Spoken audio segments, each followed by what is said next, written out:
Hi students, welcome to Simas classes. Eigen வேல்யூவோட ப்ராப்பர்ட்டிஸில் இங்கே ஒரு ப்ராப்பர்ட்டியை நம்ம ப்ரூவ் பண்ண போகிறோம். இதான் ப்ராப்பர்ட்டி.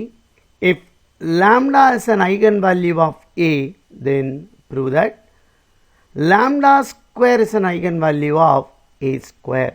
இதை எப்படி ப்ரூவ் பண்ணுறதுன்னு பார்ப்போம்.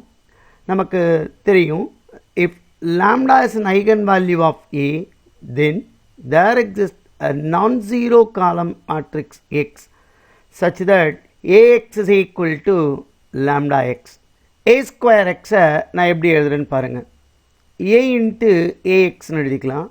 இந்த Axக்கு பதிலாக நான் lambda x எழுதணும்னா A into lambda xன்னு வரும்.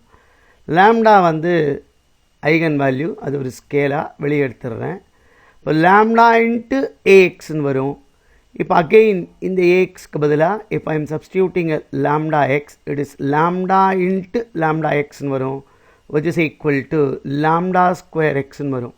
இப்போ பார்த்தீங்கன்னா A ஸ்கொயர் மேட்ரிக்ஸ்க்கு இதே மாதிரி என்னால் ஒரு நான் ஜீரோ காலம் மேட்ரிக்ஸ் எக்ஸை A square x is equal to lambda square xன்னு வர வைக்க முடிஞ்சதுன்னா lambda square is an eigenvalue of A.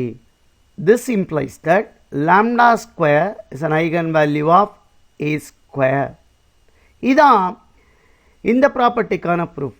இதே மாதிரி மற்ற ப்ராப்ளத்தை பார்க்குறதுக்கு சேனலை சப்ஸ்கிரைப் பண்ணி வாட்ச் பண்ணுங்கள். தேங்க்யூ ஃபார் வாட்சிங்.